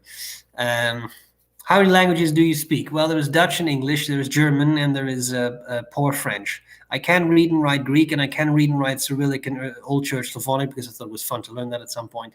But that doesn't necessarily mean that I speak the languages, right? Okay. Do I have information when Conan is taking next orders? No idea. I really don't know. They will open up at some point, but I don't know. They had a long backlog, so. Oh, that's a great tip. Certain watercolor papers are excellent blotting paper because of how absorbent they are. Yeah, that makes sense. Okay. What else? Can you explain how over-polishing a nib interferes with its ability to write? Yeah, it kind of becomes too smooth. What you often get is something called baby's bottoms. So in a nutshell, I have to draw this, and it's not going to be a good drawing. Imagine that you have a situation that your like the actual tipping of the nib looks something like this. Then you get this called baby's bottoms, over polishing. So now you have a little issue there, right? Because I'll draw that again a bit faster. This is not a perfect drawing. Imagine what happens when you touch paper, right? Then you don't get a solid connection of your nib to the paper, and as a result, you'll get skipping. It'll be supremely smooth. It's over polished. That's how that works. Any nib meister can take care of that. It's not a big deal, but yeah. A brief description of dissociative identity disorder. Yes, Mark.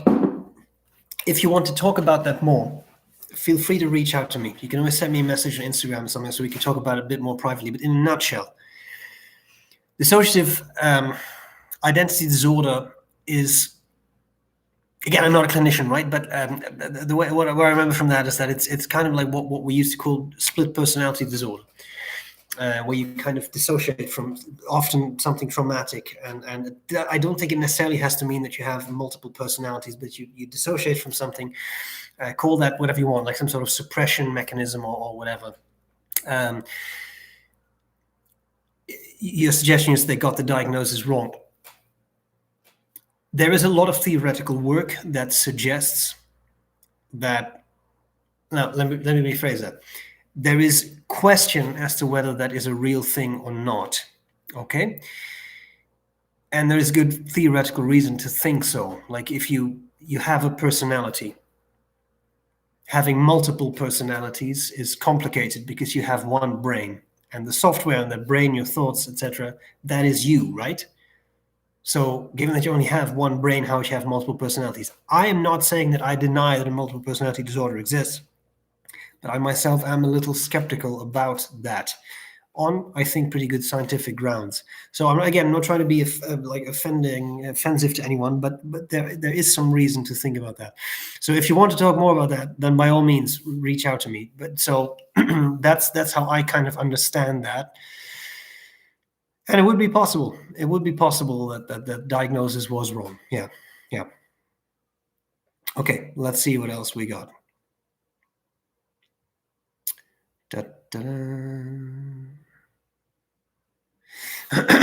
Do I wish there was a way to deliver a slap around the chops when someone leaves an irksome comment? Yeah, I try to ignore it, but sometimes I do feel the need to ask people for clarification or to respond in a way. I see a lot of people who seem to believe that I'm sorry that my channel exists solely for their entertainment, and that if I upload a video that they don't want to see, then that is my fault. But I mean, you could also just not watch it. But I think in our current society, people have become used to everything rotates or revolves around them. So then that's not really how it works, is it? Like the world doesn't start and stop at your convenience, and it definitely doesn't revolve around you. So if someone uploads content that you don't want to watch, don't watch it. It's not that difficult, right? But then people kind of attack me for, you are now putting up videos on Stoicism. They're not interesting. No, they're not interesting to you, right? That's a different matter. That we don't conflate the two. So that's an important thing. So sometimes whistling backhand, yeah. Okay. Santini Libra or Leonardo Momento Zero Grande. Out of these two, which one do you prefer? They're both great pens. I don't know if I have a clear preference. I do really like the Leonardos, but that's very personal. There's nothing wrong with Santini. It's just that I like those models a little bit better personally. Okay, what else do we have? Anxiety disorders. Yeah.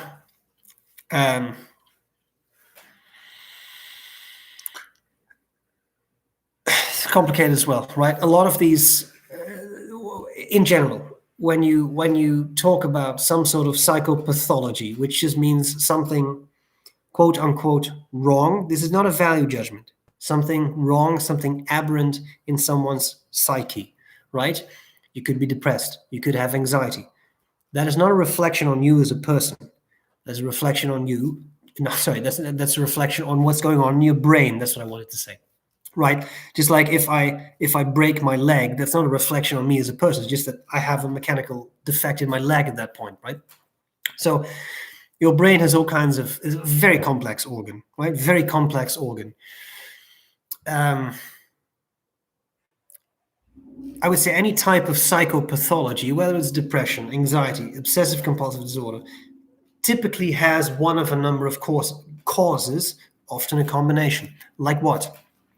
There could be something wrong in neurotransmission, the signaling chemicals. You could secrete not enough. Sometimes over-secrete, but I don't think that is that common.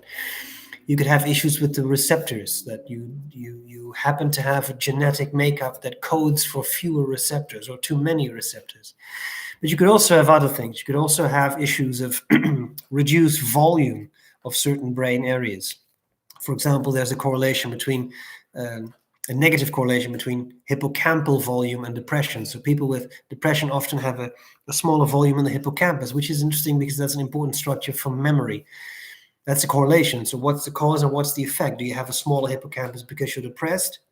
Or are you depressed because you have a smaller hippocampus? Or if there's a whole third factor that we're not even talking about. Sometimes there's a matter of connections between brain areas that become sometimes too strong, and some brain areas are connected too strongly, and as a result you get certain issues like anxiety. I'm not saying that that's a matter of anxiety, I'm giving that as an abstract example. Or certain brain areas are not connected as well as they should be. The neurotransmission stuff you can often kind of work with medication. Creating more connectivity between brain areas or reducing connectivity is not necessarily super easy, but often with good therapy and some medication, you can actually achieve pretty good results too.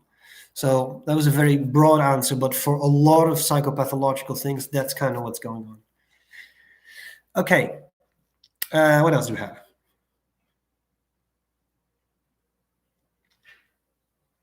The Jinhao X750 versus Waterman Phileas, both good pens. I won't necessarily pick one over the other. The X750, the X450 are actually Chinese pens that I quite like. They're solid, they work well. I've never really had issues with those. Thank you, Katya.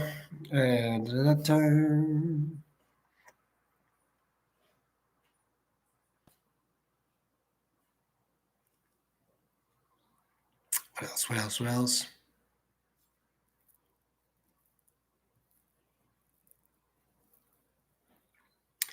Other than the special SBRE promo discounts offered on your website at places like Appelboom or La Couronne de Com, what is your philosophy regarding the using of clickbait in your video reviews? It depends a bit on what you consider to be clickbait. I try to just, well, in a nutshell, stick to the facts as much as you can in a review, because it's clearly a bit of a subjective thing. But I don't try to do things solely for getting more views. I mean, I don't have that type of channel. I mean, I can start doing bikini reviews and maybe model them, and that could be incredibly sexy, but I don't. I'm using that example on purpose. This is clearly not my type of content, right? That's not what you do on a pen channel. So I don't really know if there is any clickbait. Maybe there is, but I wouldn't do something like that on purpose. Those discount codes I see more as a service to the community, right? Like, I mean, I have the companies choose to advertise on my website, and as part of that, they typically offer a discount to the viewers, which I think is a sort of a win-win situation. What else do we have? Waltman pens are beautiful, but I'm afraid to buy their pens. I don't know why. I don't know why either. I've had pretty good experiences with Waltman. They're pretty sweet, I would say. Sorry.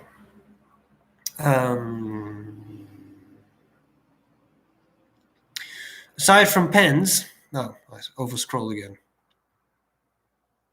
It's not that easy to scroll, apparently. I have a PhD, but I can't scroll. Let me see.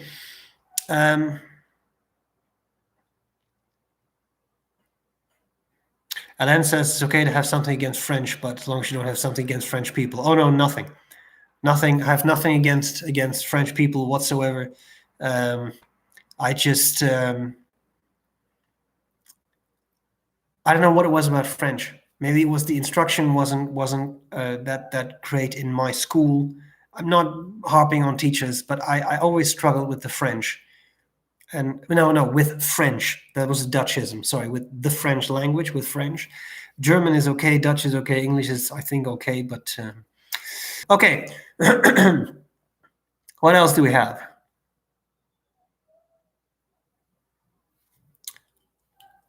Do you remember when you did that video, you dressed up as a funny man? Aren't I always dressed up as a funny man? Do you ever consider bringing him back? Yeah, the professor. I'm thinking, Aziza suggested this, and I think this would be a good thing too, to just, again, we need laughs a lot now. So I think drawing with the professor should return, and I think there should be a pandemic special. There you go. Face mask, isn't it? Yes. Add a little bit of detail, etc. I think that would be comical, just for the comic relief in all this, What's your top 5 favorite movies? Wow, that's sorry, that wasn't meant as a judgmental wow. It was just like, wow, that requires some thinking to do. I like Star Wars. I'm a nerd. I like Star Wars the way it is. I recently rewatched Whale Rider. Beautiful movie. I really love that one. I have a soft spot for Ronin with Robert De Niro. It's a fantastic movie. We alluded to it earlier.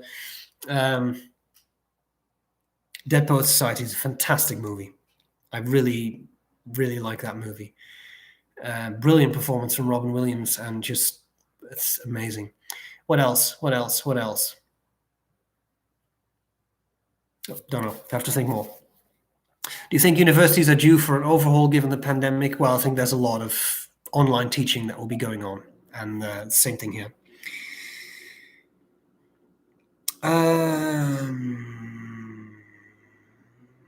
What can an enlarged pituitary gland mean? I have a big one, apparently. Well, of course, I'm not a medical doctor, but pituitary gland, I don't have it on this model, do I?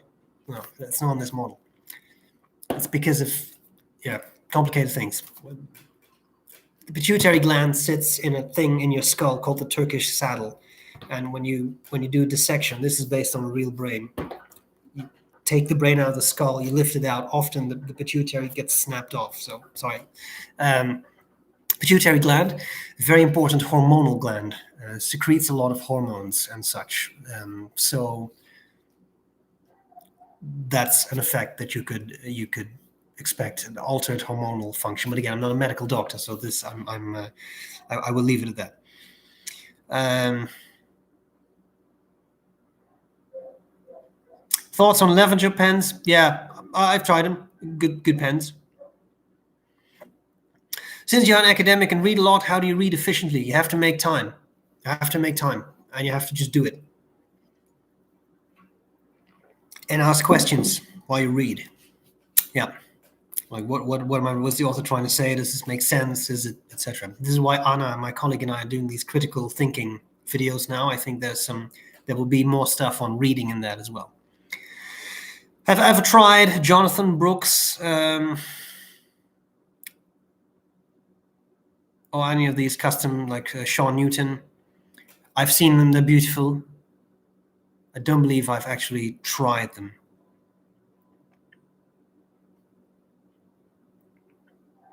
Okay, what else do we have?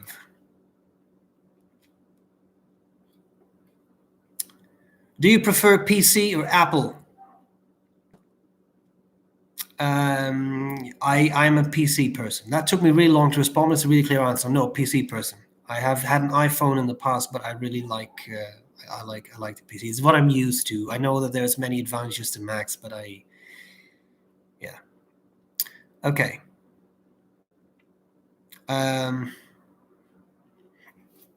Is it true that your life is controlled by your subconscious mind? If this is so, how do you alter your thinking?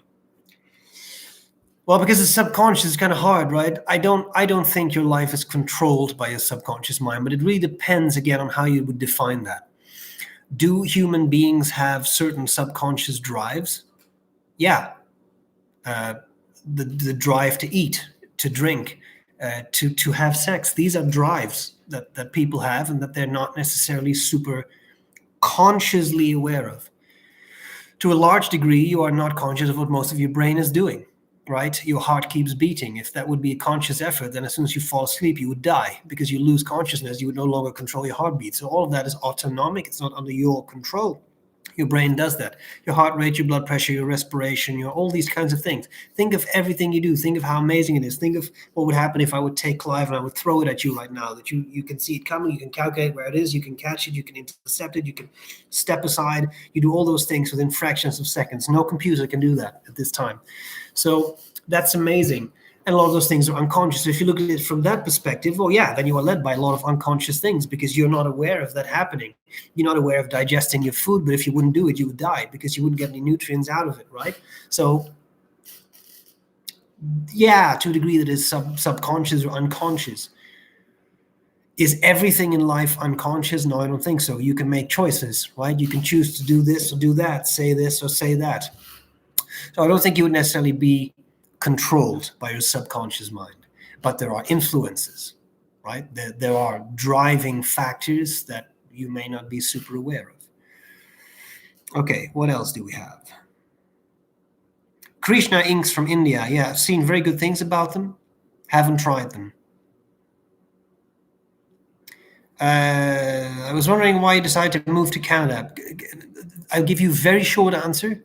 A Canadian wife. So Aziza wanted to go back to Canada, and that was kind of an interesting adventure. So yes. Okay. What else do we have? I'm just scrolling through things.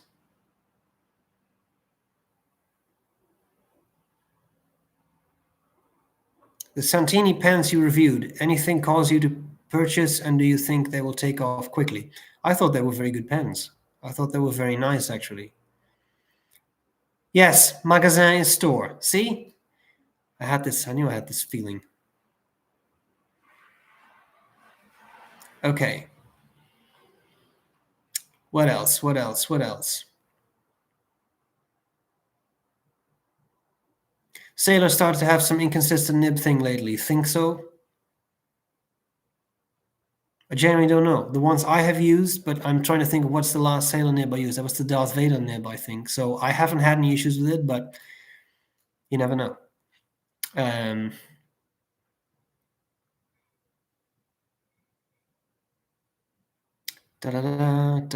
have a nice heated discussion about how pens should write out of the box. Yeah, I fully agree. I have no issues with that. What else? Stoicism videos are interesting. Thank you. There'll be more.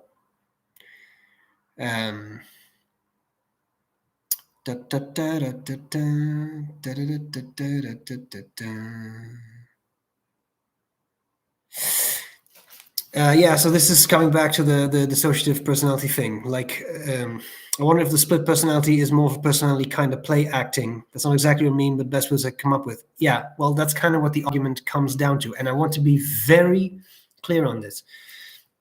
People can be absolutely convinced that they have multiple personalities, right? So I want to make this really clear. I would not suggest that if such a dissociative personality disorder is not a thing, that those people are lying. That's not what I'm saying, right? I think people can be convinced. This comes back to the unconscious stuff. I think people can be absolutely convinced that they have multiple personalities. But I can also be convinced that water boils at 10 degrees Celsius. That doesn't make it true. This sounds a lot harsher than I mean it to sound. If you're convinced that you have multiple personalities, then that is an issue. And if that bothers you, then yes, therapy is indicated, right? That would make sense. But that is kind of the argument. Like, can you have multiple personalities? Is it even possible? Do we even understand what a personality is? No, just like we don't fully understand what intelligence is. People always think that, but we don't. We don't fully understand what it is. We know what it correlates with, what it doesn't correlate with, but that's not an explanation. It's a very complicated thing. Social science is a difficult thing. Chemistry, relatively speaking, is easy. You take this, you take that, you mix it together, boom, or doesn't boom, right? I'm very much simplifying there. Chemistry is not that easy either, but you know what I mean. We cannot just say, oh, personality. Here's the personality measuring device. Oh, yes, you have an AB2 alpha personality. This is not how psychology works, right? Very difficult question. Okay, baby's bottom. How do I get the internal surfaces of the tine smoothed out like that? You can do it yourself. I'm sure there's videos online, but in those cases, I send my pens to a nibmeister. I don't want to mess with certain things. Yes, you can do it. Yes, you can grind it down, but if you do it wrongly, you mess up your nib, and that's why I don't take the risk anymore. Okay. Let's see what else we have. Sorry, I'm just reading a question. Always want to pick your brain on this one. Do you ever become existentially concerned or perturbed with regards to your worldview when it comes to the limitations of epistemology? Yeah, you can, right? Then you can think, you can have discussions of what is knowledge. Can I know anything really? Is anything real? That can become a very complicated view. When should I get in a state like that, then I often think I'm going to work on the assumption that I am real and that my thoughts are real and that my knowledge is real. Then I have a piece of chocolate, a cup of tea, and I typically feel better. And it's not to make light of the question, but that because you can absolutely lose yourself in that. Happened to Descartes, happened to a bunch of people, right? Yeah. Mark, you do that. Contact me. Okay. What else? I have thought that writing helps me remember. Yeah. There is some research work on that suggests that it can help you remember things better because it's a very deliberate motion, right? To write something down. You have to focus on what you write down, what you don't write down. So yeah, I think writing is a good way to aid your memory. Okay, what else? What web hosting platform do I use? It's WordPress. I only have that because I have that. It's what happened when I set up the website. Okay. What else?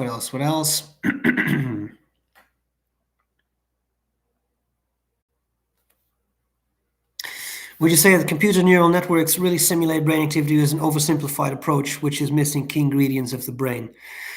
It is a simplified approach, right? Because it is a model. And by definition, I think a model is a simplified version of whatever it is you're studying.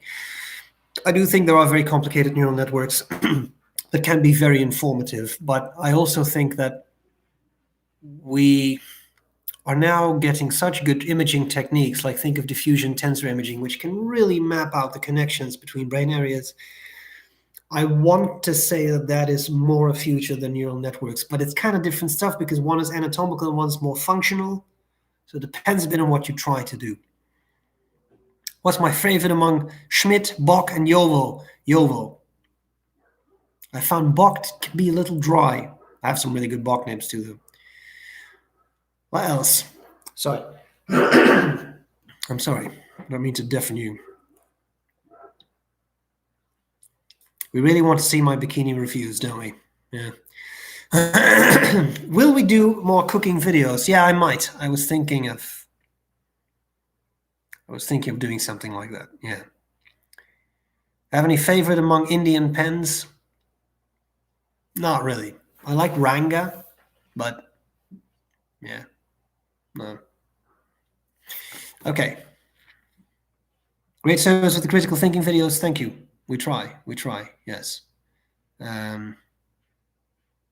What else do we have?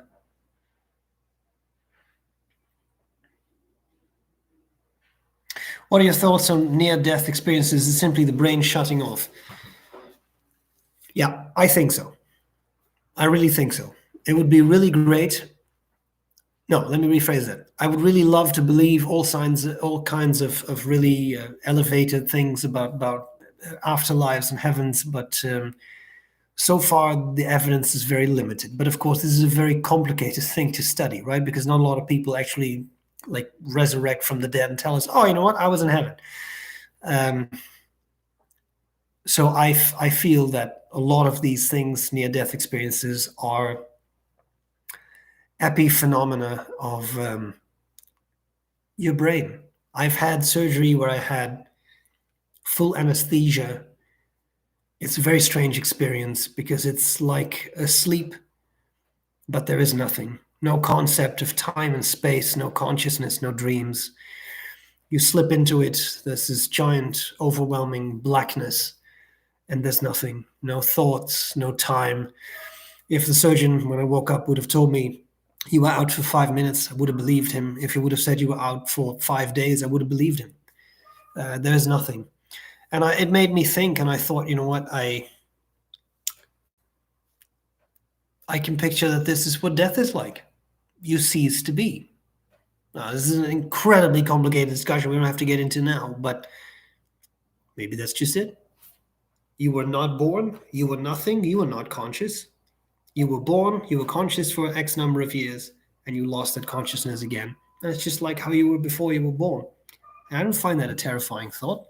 It's just nothing. It takes away a lot of fears of terrible places where you will burn forever. I don't believe it. I think it's just you exist, you don't exist. All right. Is it true that the brain registers what is written on the right page of a book and not much of what's written on the left? That was not a sigh of exasperation. Your eyes are wired complicatedly, right? Because basically, oh, this is so difficult. The eye is a very complicated matter because you have two parts in your retina. You have the nasal hemiretina and the temporal hemiretina. So this part of your retina and that part of your retina, and that is quite complicated. So the part near your nose, the visual part of that world, crosses over, and then the part near your temple, hence temporal hemiretina, right, that stays on the same side of your brain. In a nutshell, because that's complicated too. I don't see why this would be the case. You can make a separation between hemispheres. Yes, typically for most people, language is processed in the left hemisphere. And now you can sort of follow through what I said, like different parts of your viewpoint staying on the left or going to the right. I don't think there's any reason, personally, but I haven't thought this through, to believe that you would process what's on one page of the book more than what's on the other page. Now, if you were to really have an experimental setup where part of what you see only goes to the right hemisphere and your left hemisphere processes language, well, that's a different story. But nobody has that when they read a book. So I have the feeling this would not necessarily be the case. I love the variety of content during these chats. Yeah, I'm glad to hear that, because we go over all kinds of topics and I find that interesting too. But I know that some people will sort of zone out when it's not about pens, and that's perfectly fine. I have many interests too, so I'm glad you enjoy it. I hope that more. We have about 137 viewers right now, so.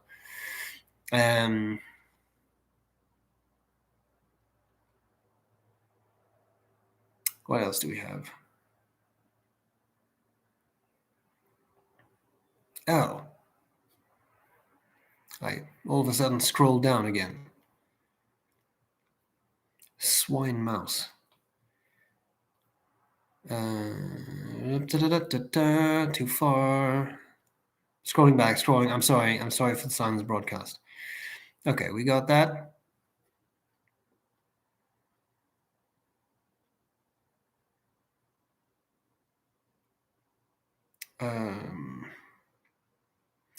Audio and video quality in this is really good. Yeah, but it doesn't focus up close, so I can't use this. I can't use this for the reviews. I thought about it, but I don't think this is going to work. Here's a random pen.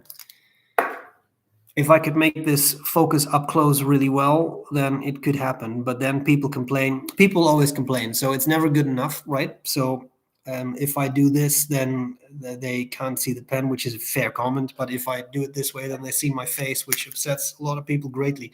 So I don't know. I thought about it because the camera is quite good, but I don't think I can do reviews like this. How am I in quarantine? I think I'm okay. Why are you talking about psychology? Well, why wouldn't I? Right? I am a psychologist, so that's why. What are your thoughts on Jung's theory of the human shadow? A lot of this ties into something we were talking about earlier. The issue from a scientific viewpoint is that a lot of these psychoanalytical theories cannot really be proven or disproven scientifically, and that makes it a problem for science. And of course, you can use those theories to organize your thoughts and sort of collect your thoughts about things, but that's, if you cannot prove something scientifically, the question is how useful that would be, right? But that's just from a scientific viewpoint. Are you a school teacher? Yes, I teach in a college, yes.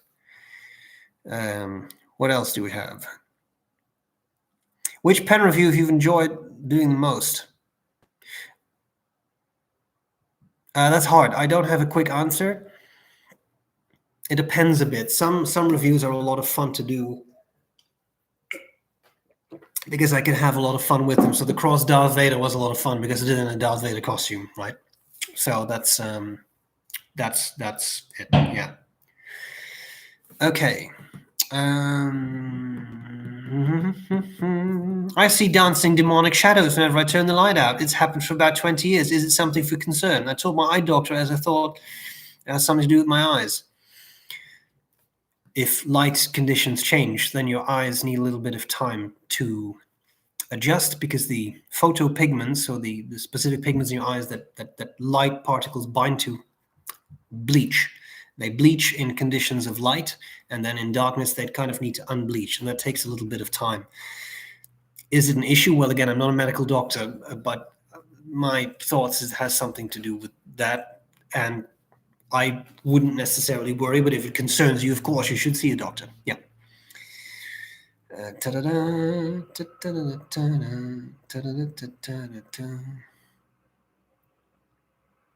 Okay.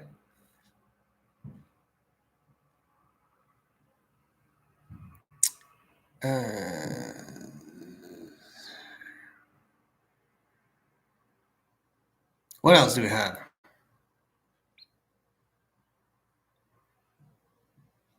Oh, this sounds like it's going to be an interesting question, so we have to do this one. Why do different alcoholic drinks affect the brain differently? I used to date a happy-go-lucky girl who stayed that way regardless of how much she drank, but even one vodka, yes. Well, that's a matter of, this has the potential to sound unpleasant, so I don't want it to sound unpleasant.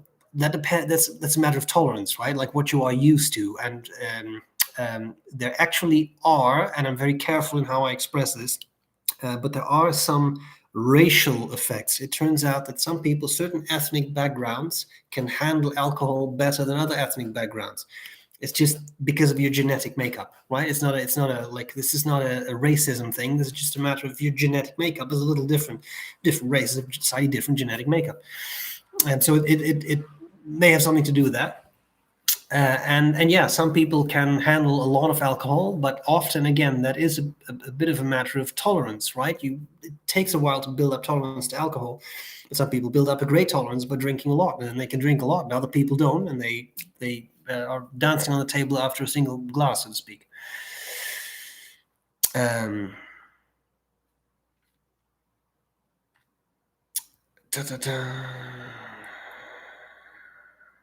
What else?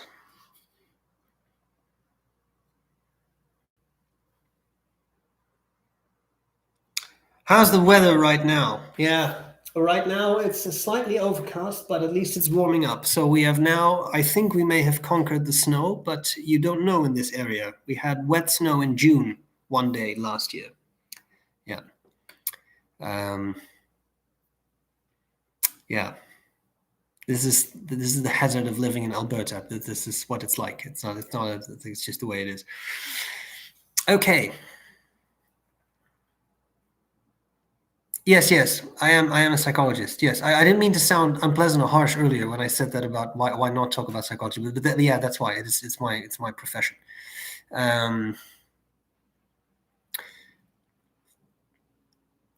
Do you have any tips for dealing with Trump's skewing of reality from a Stoic's point of view? Well, anything really, right? It's no matter who does it. I think it's important to realize, again, something I mentioned before, is it within your control or is it not? If it's not, if you let it make you angry, that's not necessarily beneficial to you because you'll feel angry. So you have to, not you, but I mean, one has to learn what to care about and what not to care about. And if you care about something, it also means you can try to change it. Will you be able to change the behavior of the current US president? I highly doubt it, but that probably goes for any politician, right? So then you have to find ways, learn ways to deal with that yourself. And from a Stoic viewpoint, yeah, I think that's the best way to do it. Except that there are certain things that you can't control this. And think about what's going on. Think about what's being said, whether it really makes sense, whether it does not make sense. If it does not make sense, what would make sense? Why doesn't it make sense? Is there any type of fact-checking involved? And I think often in politics, we live in interesting times. I think very often there is not.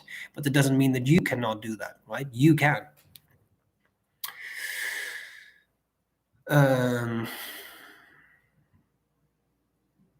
I've read opinions that your writing is correlated with your thinking. Would you agree with that? Scientifically, can there be a connection between your writing looks and the cognition speed? I'm not sure about that simply because I haven't read about that. What I can say is that graphology is nonsense. Like there's no reliable correlation between handwriting and personality or these kinds of things. In terms of that's really not a thing. That's just never been established. What we did talk about a bit earlier is something along the lines of writing down can help you study something, can help you remember something. But that's a different matter, right? Cognitive speed is always difficult. Some people have a somewhat higher cognitive speed than others. There's nothing wrong with that. It's natural variation, etc. Yeah, someone comments, pandemic special. Yeah, I feel this is one of the things that maybe too soon to call it the pandemic special, but I did have it in mind. So is it true that due to Koreans' genetic makeup, most people of this descent cannot handle alcohol without ill effects? There is some work that suggests that this is a sweeping generalization, but that people from Asian cultures do not metabolize alcohol so quickly as people from some other cultures, simply because they don't encode one enzyme very well. And that enzyme is crucial in the whole step of breaking down alcohol. And yes, as a result, it builds up a bit faster. You get drunk symptoms a bit faster. Yeah, exactly. So again, I have to be careful because I want to emphasize these things because I have to these days. This is not a racism thing. It's just a matter of biological makeup, right? All right. What else do we have? We are slowly winding down. We're almost up to 2 hours, so I want to kind of keep it to 2 hours, but what else do we have?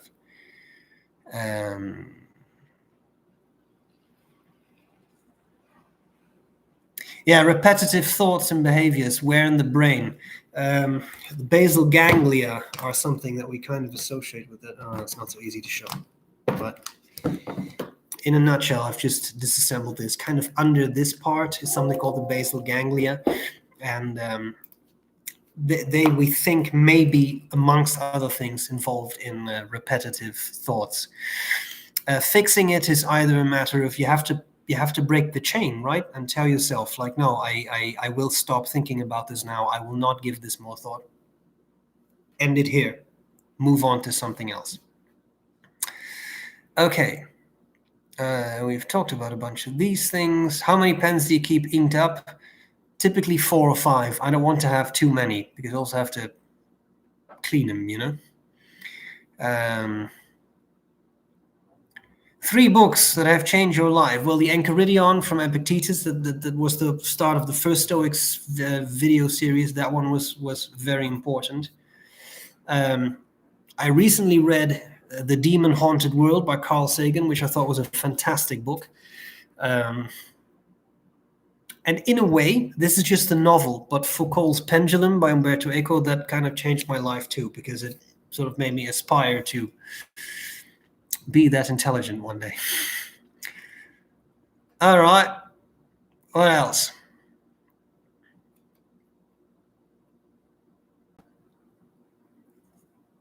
What else? Ever played snooker? Yeah, I've played pool. I am not known for my general motor coordination. I'll put it that way.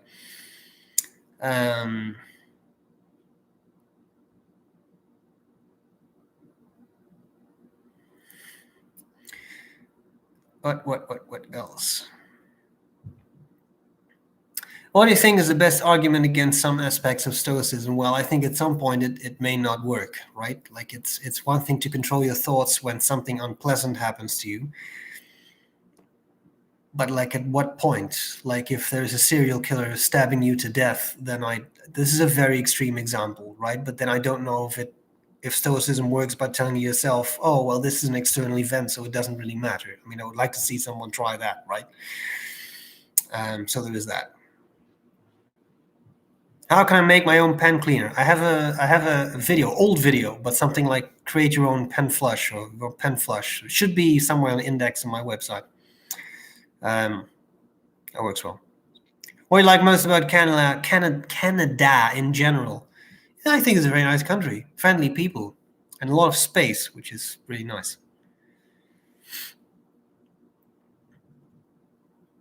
What are your favorite types of music?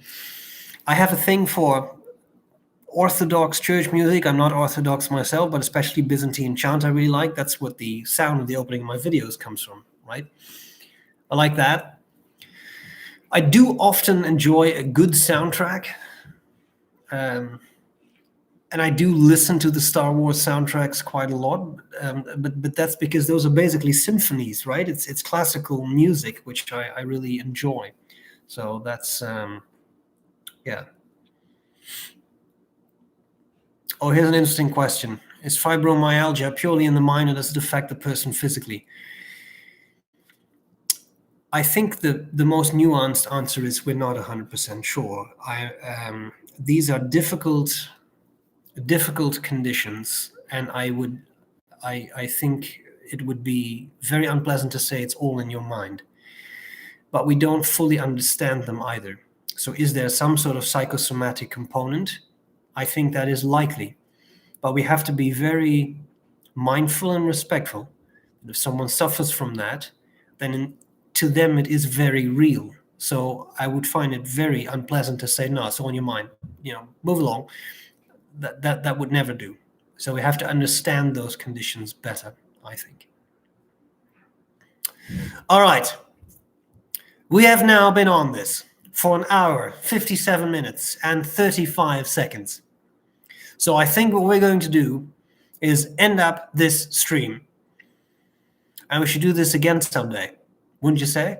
I would say. It was really weird. Anyway, I wish you all a very good day, no matter where you are, evening, afternoon, morning, whatever. It is almost 12 here, so noon, so I am going to have lunch.